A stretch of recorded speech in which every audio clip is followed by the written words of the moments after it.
ஹரஹர நம பார்வதி பதஜே ஹரஹர மகாதேவ. தென்னாருடைய சிவனை போற்றி, எந்நாட்டவர்க்கும் இறைவா போற்றி.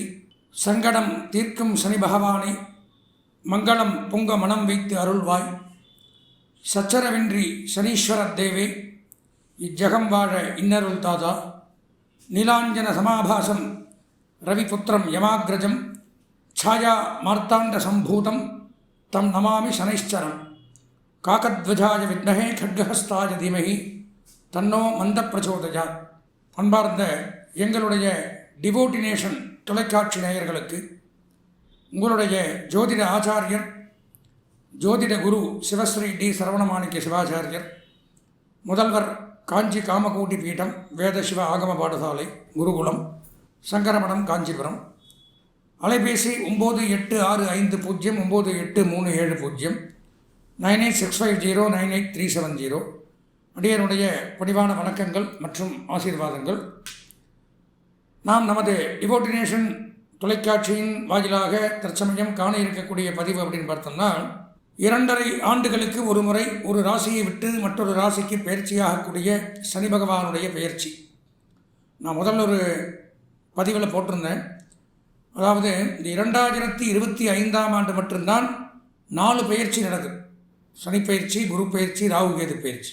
பொதுவாக பார்த்தீங்கன்னா 9 கிரகங்கள் உங்களுக்கெல்லாம் தெரியும். நவகிரகங்கள் அப்படிங்கிறது 9. நவம்னா 9, கிரகங்கள்னால் குறிக்கிறது பிளானட்ஸ். 9 கிரகங்களுமே ஒரு ராசியை விட்டு மற்றொரு ராசிக்கு போயிட்டு வந்துட்டு தான் இருக்கும். கிரகங்கள்ங்கிறது நாம்பளும் வச்சுக்கலாம், ராசிங்கிறது வீடு. நமக்கெல்லாம் எப்படி எல்லாருக்கும் ஓன் ஹவுஸ் இருக்கோ அந்த மாதிரி கிரகங்களுக்கு வீடு அப்படின்னு சொல்லக்கூடியது தான் இந்த 12 ராசிகள்.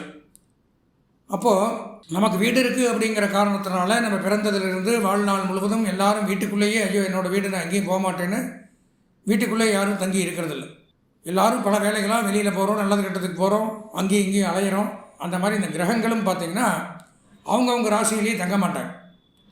சூரிய பகவான் எடுத்துட்டால் சிம்ம ராசி அவருக்கு சொந்த வீடு, ஓன் ஹவுஸ், அதான் அவரோட வீடு. சந்திர பகவானுக்கு கடகராசி சொந்த வீடு. செவ்வாய்க்கு மேஷம் விருச்சிகம் சொந்த வீடு. புத பகவானுக்கு மிதுனமும் கன்னியும் சொந்த வீடு. குரு பகவானுக்கு தனுசு மீனம் சொந்த வீடு. சுக்கிர பகவானுக்கு ரிஷபம் துலாம் சொந்த வீடு. சனி பகவானுக்கு மகரம் கும்பம் சொந்த வீடு. இவ்வளோதான். அதாவது சூரியனுக்கு 1, சந்திரனுக்கு 1, 2, மற்ற வர 5 கிரகங்களுக்கு 2 2 10 12 ராசி முடிஞ்சது.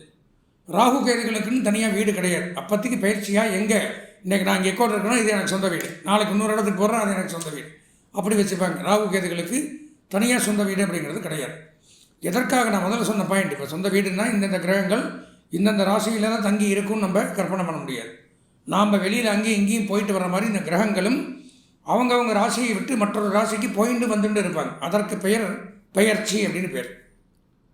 இதற்கு கால அளவுகள் அப்படிங்கிறது உண்டு. ஒரு கிரகம் ஒரு ராசியில் இவ்வளவு நாள் தான் தங்கும், நல்லா தெரிஞ்சுக்கணும். நாமளே இருக்கோம், ஒவ்வொருத்தருக்கும் ஒவ்வொரு வேலைக்கு ஒரு டைம் இருக்குல்ல. பொதுவாக ஒரு ஷாப்பிங் மாலுக்கு போகிறோன்னு வச்சுக்கலாம்.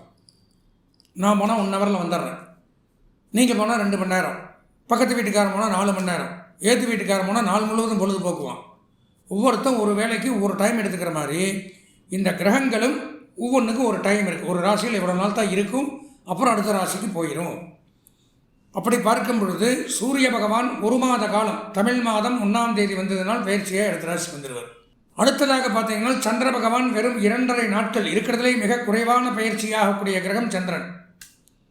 2.5 நாளைக்கு ஒரு பயிற்சி. நல்லா யோசிச்சு பாருங்கள்.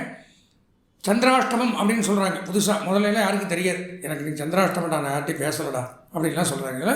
எங்களை மாதிரி மீடியாவில் சொல்கிறத வச்சு தெரிஞ்சுட்டு எல்லோரும் தெரிஞ்சுக்கிறீங்க. சந்திராஷ்டமம்னா என்ன? சந்திரன் யாருன்னு பார்த்தீங்கன்னா மனோகாரகன், மாத்துருகாரகன் பேர். மனசுக்கும் தாயாருக்கும் அதிபதி சந்திர பகவான். அஷ்டமம்னா 8. சந்திர பகவான் நம்ம ராசிக்கு 8ஆம் இடத்துக்கு வரும்பொழுது என்ன ஆகும்னு பார்த்தீங்கன்னா மனோரீதியான மனக்குழப்பம், மனப்பதட்டம், எடுக்கக்கூடிய முடிவுகள் தெளிவாக இருக்காது. நம்ம பேசுகிறது என்னங்கிறது தெரியாது, தெரியாமல் வார்த்தையை விட்டுருவோம். அதனால் சண்டை, சச்சரவு, பிரச்சனைகள். அதான் சந்திராஷ்டமம். 2.5 நாளைக்கு ஒருக்கா பயிற்சி ஏறார். 2.5 நாளைக்கு ஒரு ராசியில் 2.5 நாள் தங்குறார். மேஷராசின்னா மேஷராசிக்கு 3 நட்சத்திரம் வரும். 2.5 நட்சத்திரம் ஒரு ராசி. அஸ்வதி, பரணி, கிருத்திகையில் பாதி. அப்போ 2.5 நாள் முடிஞ்சது.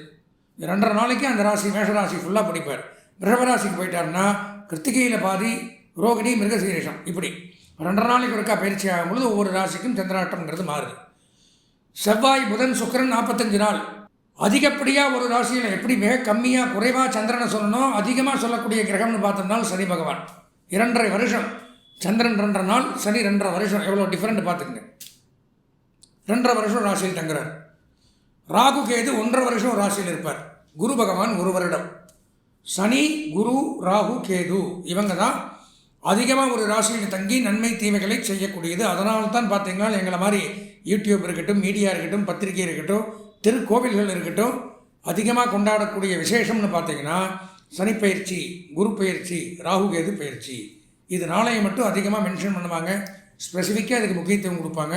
இதுக்கு வழிபாடுகளும் சரி, எல்லா டிவியும் போட்டி போட்டுன்னு இந்த பதிவை போடுறதும் சரி, இந்த நாளும். அதற்கு காரணம் அதிகப்படியான நாட்கள், அதிகப்படியான தினங்கள் ஒரு ராசியில் சஞ்சரித்து நன்மை தீமைகளை செய்யக்கூடியதுனால தான் இதுக்கு முக்கியத்துவம். அதில் நாம் இப்போ பார்க்க போகிறது அப்படிங்கிறது சனிப்பெயர்ச்சி. 2.5 ஆண்டுகளுக்கு ஒரு முறை ஒரு ராசியை விட்டு மற்றொரு ராசிக்கு போகக்கூடிய ஹையஸ்ட் அதிகமாக தங்கி நன்மை தீமைகளை செய்யக்கூடிய கிரகம் சனி பகவான். பொதுவாக ஒன்று சனி அப்படின்னா யாருன்னு தெரிஞ்சுக்கணும். சனி பகவான் அப்படின்னு எடுத்துனோம்னா சூரியபுத்திரன் சனி, சூரியனுடைய குமாரன், யமனுடைய தம்பி, மாந்தியினுடைய அப்பா. பொதுவாக அவரை சுற்றி இருக்கக்கூடிய வட்டாரங்களே ஒரு கெடுதல் செய்யக்கூடிய கிரகங்கள், ஒரு கெட்ட ஒரு அமைப்பில் தான் சனி இருப்பார். அதான் பயந்துக்கிறது, சனினா பயந்துக்கிறது. குரு பார்க்க கோடி நன்மை, குரு நல்லவர். எப்போவுமே குரு யாரையும் கெடுக்க மாட்டார், நன்மையை தவிர வேறு எதுவும் செய்ய மாட்டார். சனி அப்படி எடுத்துக்க முடியாது. சனி இருக்கிறதுலே ரொம்ப கொடூரமான கிரகம். அதாவது நானும் பார்க்க மாட்டார், நீங்களும் பார்க்க மாட்டார், அவருன்னு பார்க்க மாட்டார். தன்னுடைய வேலையை கரெக்டாக செய்ய. இப்போது யமன் எடுத்துக்கங்க, 33 கோடி தெய்வங்கள் உண்டு உலகத்தில். என்னடா அது இப்போ சனிப்பயிற்சி பலனை சொல்கிறேன்னு சொல்லிட்டு இவர் எதோ பேசிட்டு இருக்காருன்னு நினைக்கலாம். ஆனால் இதெல்லாம் தெரிஞ்சுக்க முடியாது. சில விஷயங்கள் கூர்ந்து கவனித்தால் மட்டும்தான் தெரிஞ்சுக்க முடியும். இல்லை நான் சனிப்பயிற்சி டாபிக்குள்ளே போயிருந்தேன்னா 2 ராசிக்கு பேசியிருக்கலாம். ஆனால் சனினா யாருன்னு தெரிஞ்சால் தான் அவர் என்ன பண்ணுவாருங்கிறது முதல்ல தெரியும். அப்போது யமன் அப்படிங்கிறவர் எடுத்துட்டோம்னா 33 கோடி தெய்வங்களில் அவர் ஒருத்தர். 33 கோடி தெய்வங்களில் இருக்கிற தெய்வங்கள் அவ்வளோதான். 33 கோடி தேவதா. நமக்கெல்லாம் எத்தனை சுவாமி பேர் தெரியும்? சிவன் கோயிலுக்கு போனால் ஒரு 10, பெருமாள் கோயிலுக்கு போனால் 10, முருகன் கோயிலுக்கு போனால், மீதி போனால் 30 சாமிக்கு மேலே யாருக்கும் தெரியாது. ஆனால் இருக்கிறது 33 கோடி தெய்வங்கள், 33 கோடின்னு சொல்லுவாங்க. அது பேரை சொல்கிறதுக்கே நமக்கு 1 வருஷம் ஆகும். அதில் பார்த்தீங்கன்னா எந்த சுவாமிக்கும் இல்லாத ஒரே ஒரு பேர் யமனுக்கு உண்டு. வேறு எந்த சாமியும் அப்படி சொல்லி கூப்பிட மாட்டாங்க. யமன்கிறது ஃபஸ்ட்டு. அதுக்கு பின்னாடி ஒரு வேடு வரும். என்ன வேடு? தர்மராஜான்னு பேர். யம தர்ம ராஜா. ஏன் அந்த பேர் வந்துச்சு? சிவனுக்கு இருக்கா, பெருமாளுக்கு இருக்கா, முருகனுக்கு இருக்கா, விநாயகருக்கு இருக்கா? ஏனென்றால் தர்மத்தை கரெக்டாக கடைபிடிக்கக்கூடியவர் யமன். யாராக இருந்தாலும் அந்த நேரம் வந்துருச்சுன்னா தூக்கிடுவார், பார்க்க மாட்டார். ஐயோ இவன் நமக்கு பூஜை பண்ணா, அவன் யாகம் பண்ணியிருக்கா, இவன் கோயிலில் பூஜை பண்ணுறான், இப்படிலாம் எந்த ஒரு நல்லதையும் பார்க்குவார், கெட்டதையும். அதாவது தன்னுடைய கடமையை சரியாக செய்யக்கூடிய குடும்பத்தில் பிறந்தவர்கள் யமனும் சனியும். அதனால தான் 2 பேரும் யமாகிரஜன். அக்ரஜன்னா அண்ணன் தம்பி. யமனுடைய சகோதரன் சனி. சனி பகவான் அப்படிங்கிறவர் 2.5 வருஷத்துக்கு ஒரு ராசியை விட்டு ஒரு ராசிக்கு போகிறார். பயிற்சியாகி கடைசி 2.5 வருஷம் அப்படிங்கிறது சனி பகவான் 7.5 சனி அப்படின்னு சொல்கிறாங்க. 7.5 சனினா என்ன?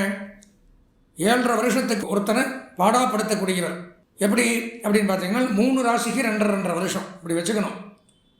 இப்போ சனி பகவான் எந்த ராசிக்கு போகிறார் அப்படிங்கிறத பார்க்கணும். அதாவது 2025ஆம் ஆண்டு, நல்லா தெரிஞ்சுக்கணும். 2025ஆம் ஆண்டு மார்ச் மாதம் 29ஆம் நாள், பங்குனி மாதம் 15ஆம் நாள் சனிக்கிழமையன்று சனி பகவான் கும்பம் ராசியிலிருந்து மீனம் ராசிக்கு போகிறார். இதுதான் பயிற்சி, நல்லா தெரிஞ்சுக்கணும். அப்போது மகரம் அப்படிங்கிறத விடுறார். மகரத்தை விட்டுட்டு கும்பத்தில் கடைசி 2.5 வருஷம் மீனத்தில் போய் உட்கார்றார். மீனம் ஜென்மம், அடுத்ததாக பிடிக்கிறது மேஷம். இப்போ 3 2 யாராக இருக்குன்னு பார்த்தா மகரத்தை விட்டுறார். கும்பம், மீனம், மேஷம். மீனத்துக்கு ஜென்மச்சனி, புரிஞ்சுதா? கும்பத்துக்கு கடைசி 2.5 வருஷம், இவருக்கு 5 வருஷம் மீனத்துக்கு, மேஷத்துக்கு 7.5 ஆரம்பம், புரிஞ்சுதுங்களா? இப்போ கும்பம், மீனம், மேஷம் இவங்க 3 பேரும் 7.5 சனியில் பாதிக்கப்படுறாங்க. விரிவாக சொல்கிறேன், அந்தந்த ராசிக்கு சொல்லும் பொழுது என்னென்ன பலன்கள்ங்கிறத சொல்கிறேன். இதுதான் சனியினுடைய 7.5 நாட்டு சனின்னு சொல்லுவாங்க. இதில் மங்குச்சனி, பொங்குச்சனி, பாதச்சனி, அஷ்டமச்சனி, அர்த்தாஷ்டமச்சனி, விரயச்சனி, கண்டகச்சனி, காரகச்சனி, மாரகச்சனி, ஜென்மச்சனி, வாக்குச்சனி, வாகனச்சனி, சரீரச்சனி, பாதச்சனி, இப்படி நிறையா வித்தியாசங்கள் இதில் இருக்குது. இதில் எந்த நிலைமையில் நமக்கு இருக்கோ அந்த பலன்கள் சனியை பொறுத்த வரைக்கும் நல்லா தெரிஞ்சுக்கணும். 3 ராசிகளுக்கு மட்டும்தான் நன்மையை செய்வார். மொத்தம் 12 ராசி எல்லாருக்கும் தெரியும். மேஷம், ரிஷபம், மிதுனம், கடகம், சிம்மம், கன்னி, துலாம், விருச்சிகம், தனுசு, மகரம், கும்பம், மீனம், இப்படி 12 ராசி. இதில் 3க்கு மட்டும்தான் சொன்னது சனி எப்போவுமே நல்லது பண்ணுவார் 2.5 வருஷத்துக்கு. மீதி 9 பேரும் கஷ்டப்பட்டு தான் ஆகணும். ஏதோ உங்களை திருப்திப்படுத்தணும், இந்த சேனல் பார்க்குறவங்க சந்தோஷமாக இருக்கணுங்கிறக்காக மற்ற சேனல் மாதிரி 12க்குமே ஆகா ஓஹோ டாப் இப்படி வருவேன் அப்படி வருவேன் கோடீஸ்வர யோகம் விபரீத ராஜ யோகம் தொட்டது துலங்கும் அப்படியெல்லாம் போட முடியாது. பொய் பேசுகிறங்கிற அவசியம் கிடையாது. என்ன இருக்கோ அதை நீங்கள் தெரிஞ்சினால் மட்டும்தான் வருமுன் காப்பாற்றிக்கிறது. டாக்டர்கிட்ட போகிறீங்க, உனக்கு இந்த இடத்துல வியாதி, இதை நீ இந்த ட்ரீட்மெண்ட் பண்ணி இதை சரி பண்ணிக்கோன்னு சொல்கிறவன் தான் உண்மையான டாக்டர். அதெல்லாம் ஒன்றும் இல்லை, 2 மாத்திரை தரேன், சாப்பிட்டா சரியாயிடும், 4 நாள் இருப்பான் போயிடுவான், இப்படி சொல்கிறதுக்கு டாக்டர்கிட்ட போகணும், பிரயோஜனம் இல்லை. நிறைய பேர் அதைத்தான் விரும்புகிறாங்க. நமக்கு நல்லதாக சொல்கிறாரு, அவர் டிவி மட்டும் பார்ப்போம், நல்லதாக சொல்லவே நடக்குமா, அது இருக்கிறது தானே சொல்ல முடியும். இன்னொரு விஷயம் தெரிஞ்சுக்கணும், நாங்கள் சொல்கிறது அப்படிங்கிறது முழுக்க முழுக்க என்னுடைய கருத்து கிடையாது. 18 சித்தர்கள் கேள்விப்பட்டிருப்பீங்க. அதில் ஒரு சித்தர் புலிப்பாணி சித்தர்னு பேர். பல 1000 வருடங்களுக்கு முன்பு வாழ்ந்தவர்கள் சித்தர்கள். பழனியில் பார்த்தீங்கன்னா பழனி தண்டாயுதபாணி சுவாமியை பிரதிஷ்டை பண்ணவர் போகருங்கிற சித்தர். இந்த மாதிரி நிறையா இருக்கார். போகர், பாம்பாட்டி சித்தர், அகத்தியர், இந்த மாதிரி நிறையா முனிவர்களும் சித்தர்களும் அந்த காலத்தில் ஏது கம்ப்யூட்டராவது கால்குலேஷன் ஆகுது. நாளானிக்கு வளவரன்னு நீங்கள் சொல்கிறோன்னா இவன் பஞ்சாங்கத்தில் அன்றைக்கே எழுதி வச்சுட்டாங்க. வாக்கிய பஞ்சாங்கம்னு ஒன்று, திருக்கணித பஞ்சாங்கம். நாம் பார்க்குறது இப்போ கால்குலேஷன், திருக்கணிதம். கால்குலேஷனுக்கு தான் கணிதம், மேக்ஸ். வாக்கியங்கிறது நம்மளை மாதிரி வாழ்ந்த முன்னோர்களும் ரிஷிகளும் டைரெக்டாக அவங்க ஞானத்தில் உதித்து எழுதி வச்சுட்டு போனது வாக்கிய பஞ்சாங்கம். அப்படி அவங்க எழுதி வச்சுட்டு போன அரிச்சுவடிகளும் நூல்களிலும் இருந்து இந்தந்த கிரகம் இந்தந்த இடத்துல இருந்தால் இன்னதான் நடக்கும் அப்படிங்கிறது தான் நான் நூல்களில் இருந்து விளக்க உரையாக எழுதின்னு வந்து தான் இந்த சனிப்பயிற்சி பலன்களை உங்களுக்கு சொல்கிறோம். அப்போ இது 100க்கு 100 உண்மை தான். அதனால் இதில் நன்மை தான் நடக்குன்னா நன்மை, தீமைனா தீமை தான். உங்களை சந்தோஷப்படுத்துறதுக்காக கெட்ட கிரகம் அஷ்டமச்சனி இருக்கிறவன் சூப்பராக இருப்பான், மகாராஜாவாக ஆயிடுவான், தேர்தலில் ஜெயித்து பிரைம் மினிஸ்டர் ஆகிடுவான்னு நான் இல்லாத சொல்ல முடியாது. ஆனால் சொன்னால் தான் சேனல் ஓடும், அதையும் ஒத்துக்கிறேன். அப்படி சொல்ல வேண்டிய அவசியம் கிடையாது. எதற்காக இந்த நிகழ்ச்சியை நடத்துகிறோம்னா உண்மையை நீங்கள் தெரிஞ்சுக்கணும், அதன் பிரகாரம் நீங்கள் உங்களை பாதுகாத்துக்கணும் அப்படிங்கிற ஒரே ஒரு விஷயத்திற்காகத்தான் இந்த நிகழ்ச்சியை நாங்கள் உங்களுக்கு நடத்துகிறோம். அப்படி பார்க்கும்பொழுது சனி பகவான் அப்படிங்கிறவர் 2.5 ஆண்டுகளுக்கு நான் சொன்ன மாதிரி 3 ராசிகளுக்கு நன்மையை செய்வார். மீதி இருக்கக்கூடிய ராசிகள் யார் யார் எச்சரிக்கையாக கவனமாக பரிகாரங்கள் பண்ணிக்கொள்ளணுங்கிறத பற்றி தான் இந்த ஹெட்டிங்காக நான் பேசிகிட்டு இருக்கேன். இந்த சனிப்பயிற்சி நடக்கிறதுங்கிறது 2.5 வருஷம் கழிச்சு இப்போ நடக்குது. அதாவது 2025 1 வருஷத்துக்கு ஒருக்காக நடக்கக்கூடிய குரு பயிற்சி 2025 வரும். 1.5 வருஷத்துக்கு ஒருக்காக நடக்கக்கூடிய ராகுகேது பயிற்சி 2025 வருது. அதே ஒரு மிராக்கள். 2025 4 பயிற்சியும் நடக்கிறதுனால பலவிதமான மாற்றங்கள் அப்படிங்கிறது எல்லா ராசிக்கும் நடக்க இருக்குது. அதில் சனி முக்கியத்துவம் வாய்ந்தவர். நான் சொன்ன மாதிரி அதிக வருஷம் இருக்கிறதுனால முக்கியமாக கருதப்படக்கூடிய ஒரு கிரகம். அப்பேற்பட்ட கிரகம் அப்படிங்கிறவர் சனியும் நல்லவர் தான், கொடூரமானவர் கிடையாது. இருந்தாலும் அவர் வேலையை அவர் கரெக்டாக செய்வார். எப்போவே நல்லவனை கண்டால் யாருக்கும் பிடிக்காது. நேர்மையான அதிகாரி யாருக்கும் பிடிக்காது. லஞ்சம் வாங்குகிற அதிகாரின்னா அவருக்கு 100 ரூபா கொடுத்தா காரியமாயிடுவான் நான் சொல்கிறேன் அப்படிங்கிறவனா பிடிக்கும். நேர்மையாக இருக்கிறவங்க பார்த்தீங்கன்னா தூக்கி அடிச்சுட்டே இருப்பாங்க, ஒரு இடத்துல நிலையாக இருக்க முடியாது. அப்படி நேர்மையானவர் தான் சனி பகவான். அதனால் அவர் நல்லதும் பண்ணுவார், தீமையும் செய்வார். ரெண்டுமே நம்ம ஏற்றுக்கணும். இது வரும் காலகட்டத்தில் நம்ம அனுபவிக்கக்கூடிய அமைப்பை நம்ம உண்டாக்கிக்கணும். அப்பேற்பட்ட இந்த சனிப்பயிற்சி அப்படிங்கிறது வருகிற 2025 ஆண்டு மார்ச் மாதம் 29ஆம் நாள் நடைபெற இருக்கிறது. கும்பராசியிலிருந்து மீனராசிக்கு போகிறாரு. அது சமயம் 12 ராசிகளுக்கும் என்னென்ன நன்மை தீமைகள் அப்படிங்கிறத நம்ம பொதுவாக தான் இந்த நிகழ்ச்சியில் பார்க்க இருக்கிறோம். முதலாவதாக புலிப்பாணி சித்தர் அப்படிங்கிறவர் பொதுவாக என்ன பாடல்களில் குறிப்பிட்டிருக்கார் அப்படிங்கிறத பார்த்துட்டு விரிவாக நம்ம 12 ராசிகளுக்கு உண்டான பலாபலங்களையும் பரிகாரங்களையும் தெளிவாக பார்ப்போம். அன்பார்ந்த எங்களுடைய தொலைக்காட்சியின் அவிட்டம், சதயம், பூரட்டாதி ஆகிய நட்சத்திரத்தில் பிறந்த கும்பராசி நேயர்களுக்கு வருகின்ற 29/3/2025 அன்றைய தினம் சனிக்கிழமை, பங்குனி மாதம் 15ஆம் நாள், அதாவது சனி பகவான் உங்கள் ராசியை விட்டு மீனராசிக்கு போகிறார். பெரிய ஒரு ரிலீஃப் அப்படிங்கிறத சொல்லலாம். சனி பகவான் கும்பராசியிலிருந்து மீனராசிக்கு பயிற்சி ஆகிறார். 2.5 வருஷத்துக்கு ஒருக்காக தான் இது நடக்கும். கடந்த 2.5 வருஷமாக பார்த்தீங்கன்னா கும்பராசியில் ராசியிலே உட்கார்ந்திருக்கார். ஜென்மச்சனின்னு பேர்.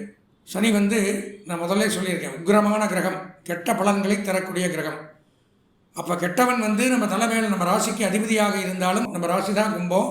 சனி அந்த ராசியிலே உட்காரும்போது இங்கே உட்காந்துக்கிறார் தலைமையில். நம்மளை ஆட்டி படைக்குது. நம்மளுடைய அன்றாட நடவடிக்கைகள், ஆக்டிவிட்டீஸ் எல்லாம் அவர் மூலமாக, அவர் கண்ட்ரோலில் தான் நம்ம இயங்குகிறோம். ரிமோட் அவர், நாம் ரோபோ. புரிஞ்சுதா? அப்போது அலைச்சல், வேதனை, துன்பங்கள், மன உளைச்சல், மன சங்கடங்கள், மன வியாகுலங்கள், கஷ்டம், நஷ்டம், துஷ்டம் இவை அனைத்தையும் கொடுத்தார். இடமாற்றம், வேலை மாற்றம், பொருளாதார நஷ்டம், கலகங்கள், குடும்பத்தில் பிரிவு, குடும்பத்தில் நோய், மருத்துவ செலவு, வாகன விபத்து, வாகன கண்டம், நல்லதுன்னு ஒன்று கூட சொல்ல முடியாத அளவிற்கு பிரச்சனையில் இருந்தவர்கள் நீங்கள் கும்பம். அதே சமயம் தற்சமயம் நான் சொல்லக்கூடிய தினத்தில் உங்கள் ராசிக்கு அதிபதியான சனி பகவான் ராசியை விட்டு நகர்ந்து 2ஆம் இடம் அப்படின்னு சொல்லக்கூடிய குடும்பம், வாக்கு, தனஸ்தானம் அப்படிங்கிற இடத்துக்கு போகிறார். போகிற இடமும் நன்மையை தரும் அப்படின்னு நான் சொல்ல முடியாது.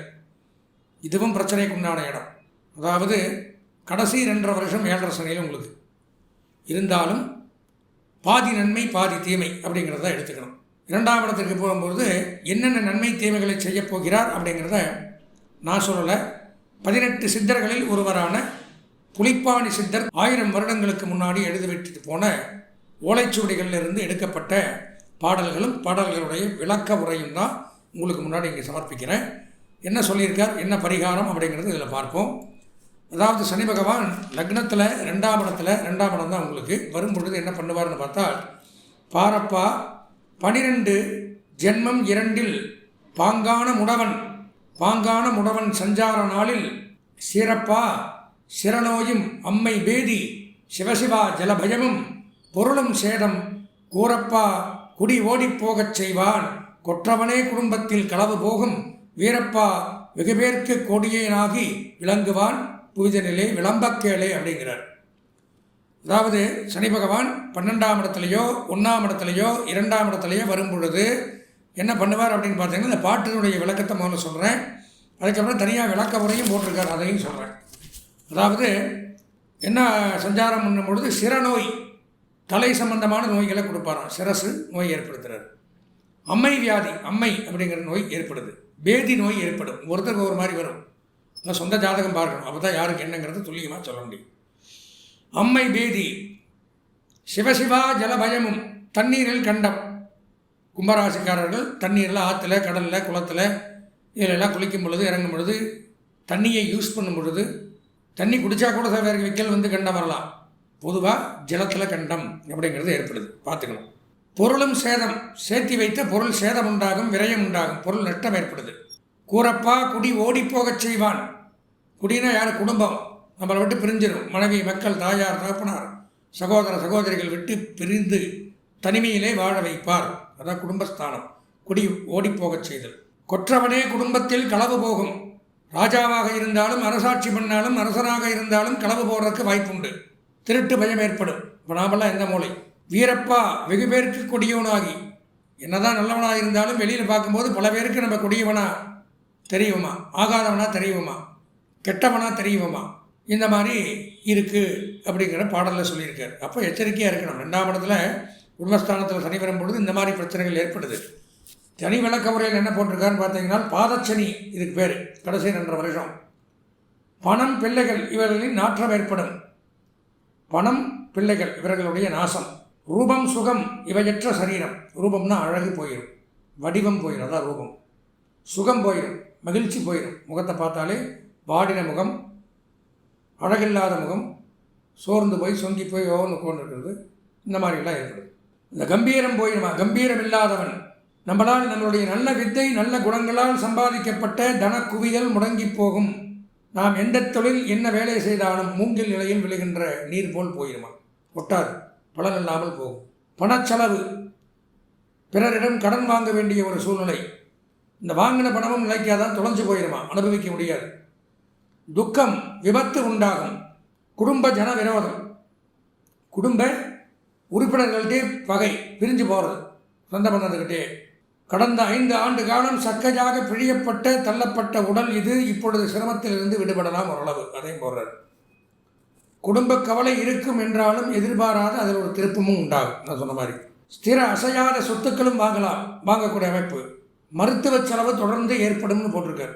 நிற்காது, இந்த 2 வருஷத்துக்கு இருக்கும். நோய் நொடிகள் இருக்கும். நண்பர்கள், உறவினர்கள் விரோதங்கள் ஏற்படும்.